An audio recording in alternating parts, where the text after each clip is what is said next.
Welcome to the Matrix Green Pill podcast, where we uncover the inspiring journeys of remarkable individuals making an impact in business, innovation, and sustainability. I'm your host, Hilmarie Hutchison, and today's guest is a visionary entrepreneur who is tackling one of the biggest global challenges, food waste. Maxim Haartsen is the co-founder and CEO of eJaby, a groundbreaking e-commerce marketplace that provides premium overstock products at unbeatable value while reducing environmental impact. With a background in life sciences, a diverse career spanning pharmaceutical sales, marketing and business development, and an entrepreneurial spirit rooted in his family's legacy, Maxim's journey is nothing short of inspiring. We recently had Mena Shaheen, the other co-founder of eJaby, on the podcast, so our audience might already have heard part of the story. Today we'll dive into Max's story, eJaby's mission, and the future of sustainable e-commerce. Max, welcome to the show. Well, thank you for having me. Well, your background is fascinating, starting in the life sciences, transitioning into entrepreneurship.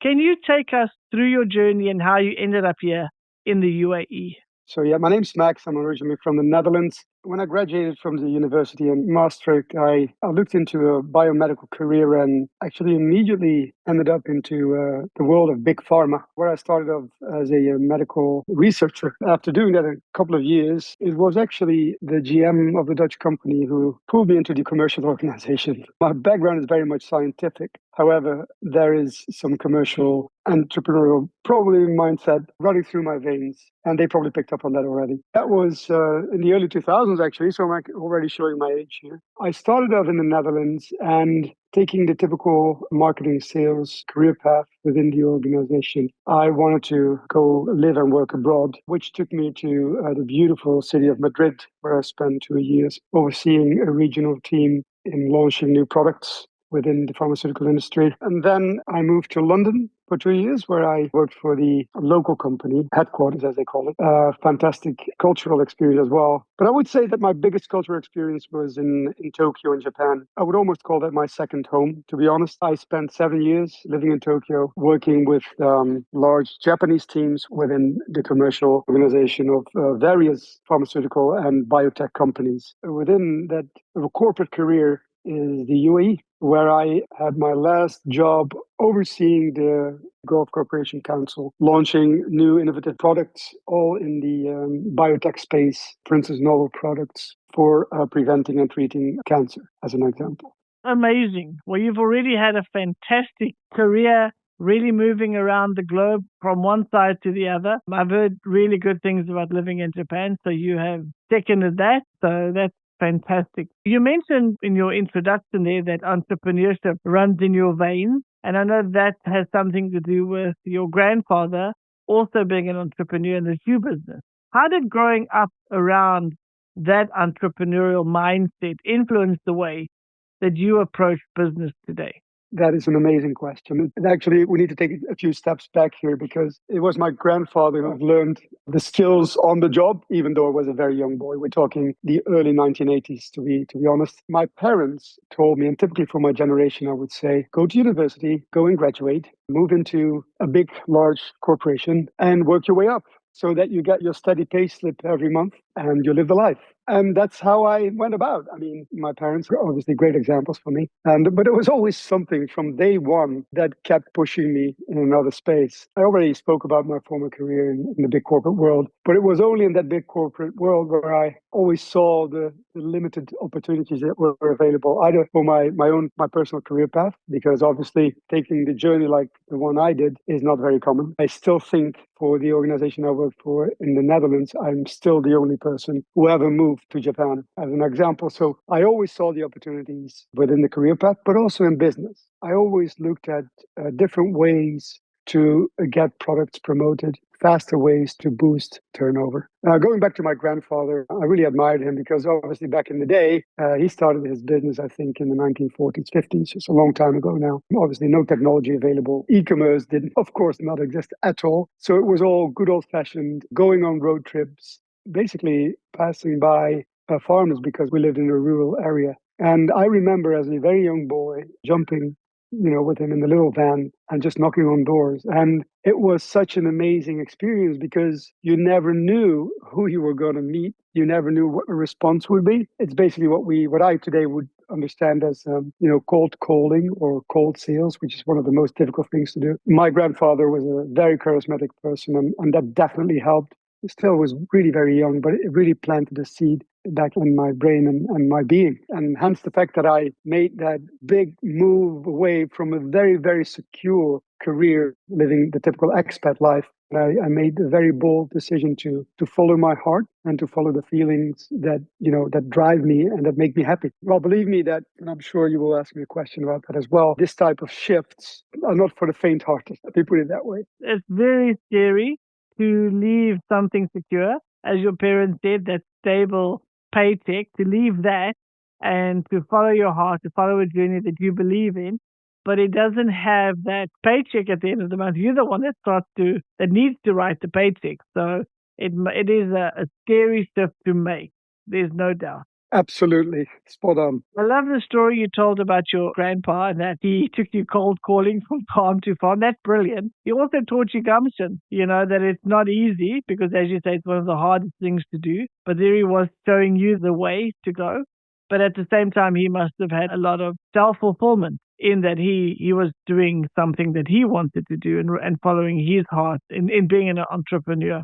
And I also loved what you said about even while you were employed in big corporations, you already had an entrepreneurial mindset in the solutions that you developed. So you were looking at things from a different way to what somebody who would normally or traditionally think about things. So you already had that urge or that leaning to do things in an entrepreneurial way. So I think that sort of probably started to show earlier in your life before you took the big step. Let's talk about the big step. The idea of reducing waste by selling overstock product is really innovative. What inspired you to tackle this issue and then to take that big step away from the corporate world? I always tell everyone that making a move like this, my learning curve is literally 90 degrees every day. I meet new people. I learn from everyone I meet. I'm sure I will learn from this conversation today. It is very inspirational to me to be able to do that. It is very enriching as well. There's positives, obviously, and there's also a few, I would almost say, negatives. Let's first go back to the business model, as you just alluded to. I think every one of us in our daily lives, we're all confronted with the fact of food waste happening all around us. I'm sure that everyone has this example, specifically when you live in cities like Dubai, where the culture also comes with lavishness of food being served. We all know that when you go to restaurants, and now I'm speaking for Dubai, my experience here, and this is actually how it would trigger the idea, is that you go to restaurants, you have this abundance of food on the table where you can never finish. And not only that, if you then do a little bit more digging, you know that a lot of food has been prepared. Food has not even been served to the table. You know that those customers are presumably not coming anymore that night. So there's what you would call overstock in a micro environment. I'm particularly calling it a micro environment because I'm talking about a restaurant, whereas our business today is much more upstream in the supply chain, working with big distributors and manufacturers. I'll come back to that. So that's actually the journey. This is how it started. And my co-founder and myself, so Mana Shaheen and myself, we felt so uncomfortable, the feeling of cringe. I think we all recognize when we see this happening. We decided to dig a little bit deeper and to see if we could use technology, because in the end, this was 2018, e-commerce was kind of on the rise, but nothing like what it'll look like in the near future. And we thought, how can we use technology in order to circumvent this type of problem? Just a few numbers from the table. If you look at the numbers of food being produced, it's like 33% of food produced globally is being wasted. We're talking about food that has been literally from planting the seed, to crops, to distribution, the selling to retail, from retail selling to the end consumer. There's a lot of leakage. But these numbers are astounding. That really is unbelievable. And to that point, if you look at the cost, it's $64 billion yearly of food being wasted. $64 billion being wasted along the value chain in the Middle East and North African region. And that is, for the sector of food service and retail, where we focus on, $23 billion yearly. So for us, it actually translates into a multi-billion-dollar business opportunity. And then I'll give you one more number, not to throw too many numbers, but if you look at the food value chain, and I always call it leakage within the value chain, 6% of food products are being lost very early on in the supply chain. That sits between manufacturing and distribution. And that's where we are a problem with our business model. Did you say 66%? Yeah, 66%. Such a huge waste of food, and you were going to then use technology to find a way to use that and tap into that market to reduce the food waste. Also, there's a huge monetary side to this. As you said, it's billions of dollars. So you could save companies, macro, and you spoke of even micro, the money that they were just basically throwing away. So that is what was the story behind, or the impetus behind you then creating eJaby. Did I get that right? The initial idea was, how can we help retailers sell the product that they have as surplus at the end of the day? How can we help them sell that to the end consumers using technology? And we've actually tested this in Egypt quite extensively, to the extent that we've transacted over 250,000 products in Egypt, from retailers to end consumers. We're working with restaurants, coffee shops, and hypermarkets. However, when it comes to the UAE, we made the decision to move within the supply chain, because to the point that I just raised, that's where the real volumes come in for various reasons. It's always the best business model to find a problem and then to create a solution for that. And that's certainly what you've done in this situation. Before we continue the story, tell us about the name, eJaby. What is the story behind the name? That's a very good question. We actually changed our brand. We had another brand name before. That was not fit for purpose anymore for various reasons. The first reason was that the old brand really tapped more into charity. And we did have the idea back in the day to also donate quite some food. Over time, we really evolved into a 100% e-commerce business model. For that reason, we had to change the name. A second reason why we changed the name was because the first name we had did not resonate too well outside of Egypt. And as we're expanding into the region, the Middle East and North African region, we had to go for a name that was much better understood and accepted. And after doing market research, we came to the name eJaby. eJaby stands for positivity in Arabic. So it really aligns very well with what we believe are brand values. Our brand values are, of course, all about solving a real world problem, being positive, having a positive outlook on the future, as well as bringing a high quality product. We're transacting high quality product on the application at price points that are actually, some people tell me, Max, where's the catch? Because I can't believe the price point. But because of the problem that I just explained, we can really reach those type of price points. Now we'll come back to it a little bit later, how that functions. That then translates into our tagline. And our tagline is shop green and strike gold. The reason why we've chosen that tagline obviously relates back to the products we're transacting, high quality products, but also the fact that you can get that at amazing price points and at the same time avoiding for these beautiful products not to be thrown away. So avoiding them to be thrown away, which is great. That's what we call a triple win. So for our suppliers on the seller side of the marketplace, we are cost-saving application. For the buyers, we are increasing affordability. For the environment, obviously, avoiding waste. That's what we call the triple win that comes with eJaby. What are some of the biggest environmental benefits of reducing supply overstock? That's, in short, that's filling landfills. And landfills are, emitting the greenhouse gases. And that's the ones we really would like to avoid. It's even more potent than CO2, what we always talk about, good old CO2. Those greenhouse gases are much more harmful to the environment, the climate. Global warming, by the way, obviously, is not a hoax. It's not something that will just go away. I truly believe what the scientists are on at this very moment, what we see almost daily in the news, is not something that's just made up. It's unfortunately being politicized, and typically part of this day and age, I believe, where we live in. But these greenhouse gases are really, really contributing in a very negative way to global warming. And through our business model, really want to tackle and contribute as much as we can using technology to avoid those emissions to enter the atmosphere. Every small change one can make is going to help, no matter how small it is. And in your case, you're making a much bigger impact. What impact would you say eJaby has made so far?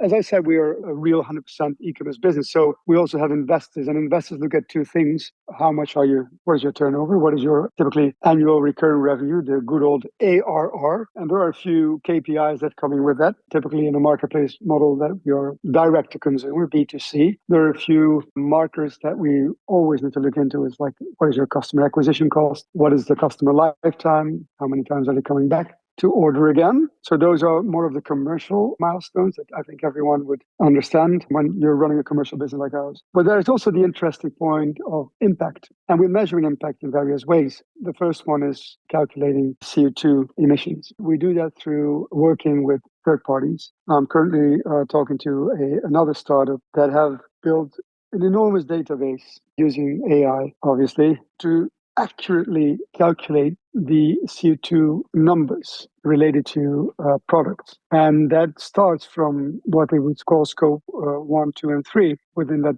business model. The moment the seed was literally planted, how much water was used, how much energy was used in order to grow the crops, and then along the supply chain, distribution, and so forth are being measured. And then you know that 96% of the products here in the UAE are being imported. They're calculating, emissions. Is it coming through ship, like sea containers? Is it flown in?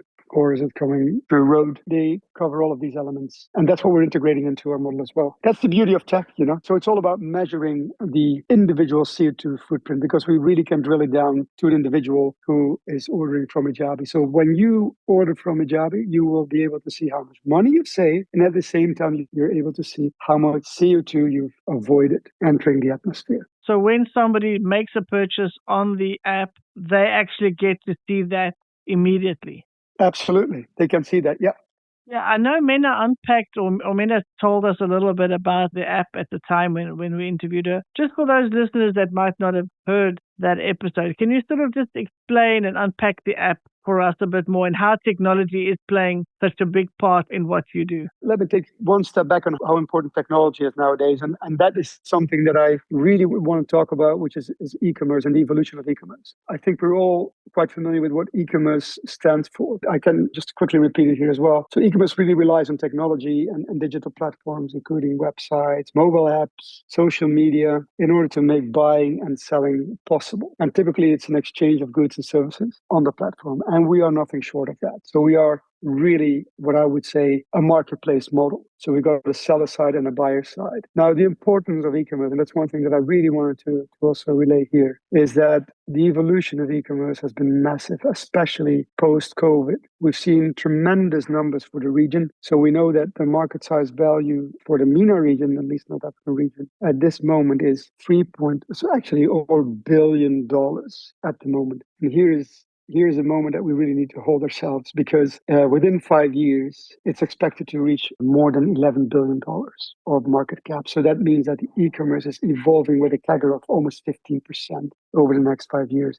And that is massive. So if you thought that you've seen everything in e-commerce, no, it will evolve. And there's another point in e-commerce. Back in the day, when you would want to differentiate as a business, you would want to differentiate on price point. Price point is always your differentiating factor. But nowadays, it is also convenience. And with the emergence of e-commerce, especially, as I said, post-COVID, convenience is something that is unthinkable. It can never leave the equation anymore. It's equally important to price point. Hence the fact that you see companies, specifically in the UAE, that are relying on tech, and especially the logistic companies that are the ones we call the aggregators, either the green ones or the orange ones. When you're driving on the road, I'm sure everyone sees them. They are really very much relying on quick commerce. So delivering within 20 minutes or 30 minutes is now the premise. And eJaby is, by the way, not taking part in this game, because we leave that the big logistic companies. We would much rather tell our customers that the order will come the next day with high quality. And the beauty of a marketplace like ours is that we can really set expectations right. So that's the first part of your question. Yeah, I also think just along those same lines, by not running every 20 minutes, you're able to then group things together and plan logistically where things go, so that you're not using extra fuel because you're running up and down in the same direction 10 times a day. So I think, since your company is also, eJaby is so, sustainability is so important, I think that sort of aligns with your business values. 100%. And the moment we can tap into electronic vehicles helping us out, that would be great. This is actually a nice bridge to how our application works. So the app is, as I said, a marketplace model. We've got distributors and manufacturers currently in the F&B vertical on the seller side. And on the buyer side, we've got individuals. Everyone who has an iPhone or an Android phone can download the application from the stores. What we do, what makes eJaby is so convenient here is that we take care of the whole journey. So we're using technology to have the product being ordered straight from the warehouse, straight from the importer, if you will, distributor, to your individual doorstep. So for logistics, we've got integrated with last mile delivery companies. In total, 5 companies in the UAE. Some of the bigger brands people might spring to mind, definitely are working with us. So it's a closed loop model. So from a consumer, if you would be an end consumer, you would, for instance, order Wagyu beef. Yes, we do sell Wagyu beef on eJaby. You would be checking out your basket. A message would go out to the supplier. Supplier checks the stock. And then a message will go out immediately to our third-party last mile delivery companies, who will then, the next day at a planned point in time, drop the goods off at your doorstep. So that's the closed-loop experience. It's amazing. I've looked at the app. It looks really interesting. And as you say, the cost savings is incredible. And it's seamless. It's very easy. And you've got quite a good variety on the app. We are just starting. The beauty of going early on in the supply chain is that the suppliers we work with, the distributors we work with, have tens of thousands of SKUs, stock keeping units. And we know that around 10 to 15% ends up in what they would call overstock. So slower moving product. That's the problem we're solving. So that's what we're aiming for. So having suppliers on the app, we don't need to have hundreds and hundreds of suppliers. Today, we've got around 2,000 SKUs on the application with double-digit suppliers. So we're not even reaching 100 suppliers yet. So there's more to come, actually. In the coming week, we're going to have a few new categories entering the app, and I'm very proud of that. And then people always ask me to the price, well, Max, where is the catch? Where's the catch? There really isn't much, because we are solving the problem of overstock and short shelf life product, that at this stage, there's no structural solution to it, let alone a digital solution like ours. So suppliers have a real problem, and I will talk about this a little bit because it's quite specific for this region. As I mentioned, 96% of the products are being imported. So the slightest disturbance on the route to the UAE puts a real burden on the suppliers. The reason being that retailers, like the big hypermarkets, like we all know them here, have very strict rules on shelf life. And they will say, no matter what the product is, the moment it hits 50% of its shelf life is the moment we will not take it anymore. So imagine you have a product, let's say on average, with a 1-year shelf life. When it hits 6 months, the retailers, the hypermarkets, have the right to say, no, thank you. You keep it in your warehouse. I would like the newest batch, please. Thank you very much. That's the first problem. So imagine if you have a little bit of disturbance on the way coming into the UAE, you have a problem because you end up with only a few months of shelf life left before you would hit the 50%. And the product is still in perfect condition, still edible, still usable. It's not saleable. It's crazy. In the B2B world, it's earmarked as overstock or short shelf life, whilst the average shelf life, time to expiry, is 2 to 3 months. And we're pulling that out of that B2B world. We're pulling it direct to the end consumer using e-commerce. And the end consumer, hence the question, where's the catch? So I got people calling me up, Max, I thought you were a short shelf life application. This expires in 3 months' time. I'm like, yeah, that's what we do. Of course, we've got products that are expiring 1 week. No problem. We cater for that as well. But that's the average what we see on the application. The other problem, and I really want to talk about this as well, the other problem that suppliers are facing is something they call reverse logistics. Reverse logistics means that it's product that already went downstream the supply chain, but for some reason is sent back to the supplier. Typically, hypermarkets do this with something called a GRV, which is a voucher. This is a tool they can use, let's say, for 50 to 60% of the products that they purchase from suppliers. They can send back to suppliers again at no cost. That would sit on the shelf, sit on the shelf in the hypermarket, and you would then notice that the manager notices like, oh, we only have 6 weeks left before expiry. We're going to send it back to the supplier. So the supplier has a problem coming in from both ways. And they have every right to do that. They do, yeah. And that's specifically for this region. So that is something that people I've spoken to in the West are really quite surprised by. So that's something that we have for the region here. Remarkable. How fascinating. And obviously, it is only for me because I started a year ago, like my grandfather, knocking doors of big warehouses and pitching the idea. And no one until now, no one I have met here, no competitor, there's always one, right? But not one that I've seen so far, has gone that deep in the supply chain and knocked on those doors. And they stopped me in the middle of my pitch and asked me, when can we start? And that was obvious. Then it's when you notice that you're really tackling a problem. Exactly. There's a real problem that needs a solution, and that you have found the right solution. And all that cold calling training with your grandfather certainly has paid off, because you do need a bit of a thick skin to go cold calling on doors. You're right.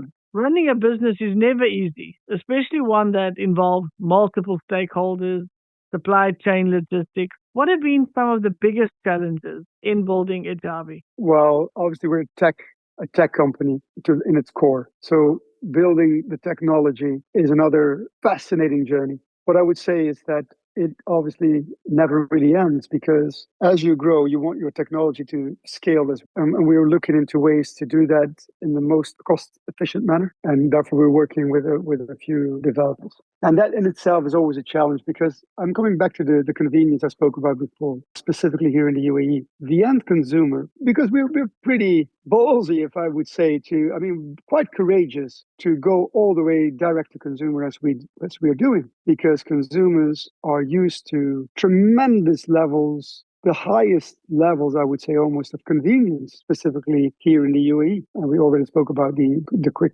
commerce. But not only that, you want to have the product in an immaculate state, obviously, at your doorstep. And it has to look exactly like the picture. It really comes down to the needs and the expectations of the end consumers. And our technology is the conduit. Our technology caters for that convenience. So the slightest disturbance on the app might cause a problem, or might cause a user to order only once. That's why your question was a really important one, because it's not only one aspect of what we're doing. Building a marketplace to start with in itself, regardless what you're doing, building a marketplace is absolutely one of the most difficult things to get across, because you need to balance out supply and demand. Supply comes before demand, but if you have too much supply and no demand, your suppliers will walk away. If you have too short of supply and not enough variety of supply, your customers will not order again. As you can imagine, that equilibrium in itself, and really fueled through the technology, is where the big win of our business lies, but also where some of the headaches pop up sometimes on a daily basis. Yeah, it's a really fine balance. Absolutely.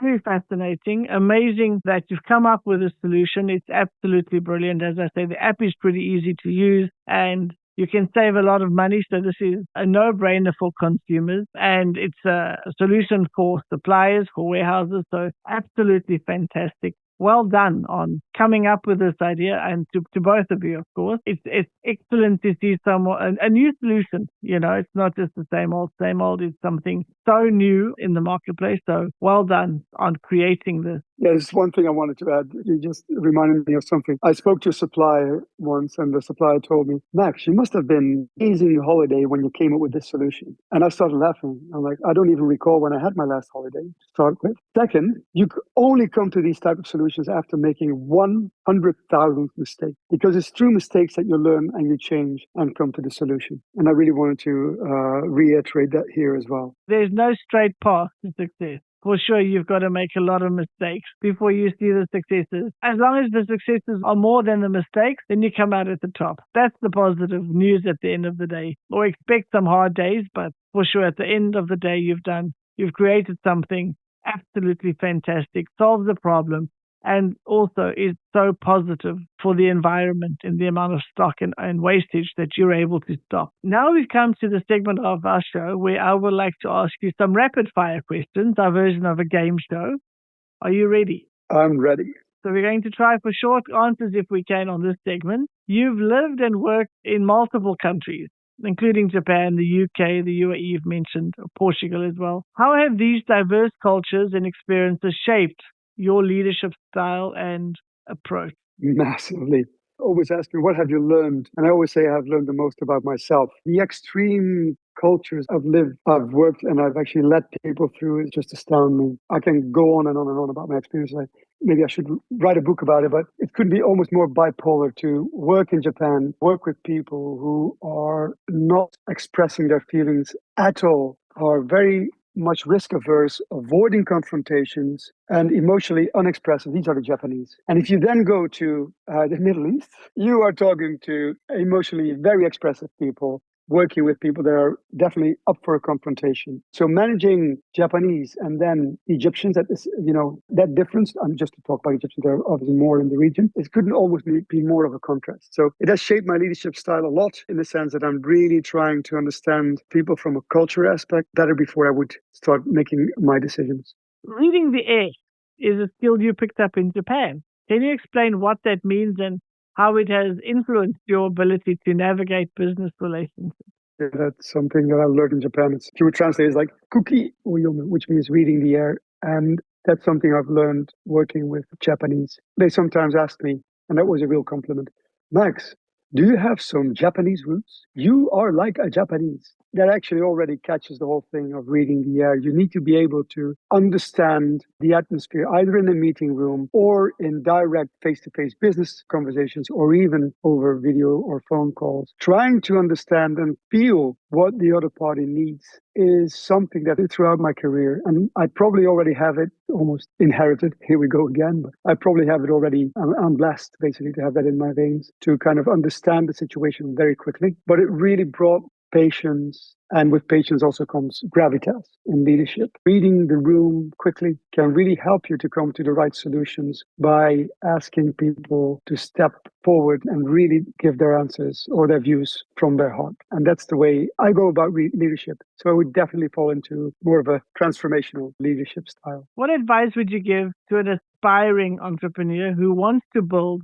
a purpose-driven business but don't know where to start? Follow your passion, follow your heart, because otherwise you won't survive, basically.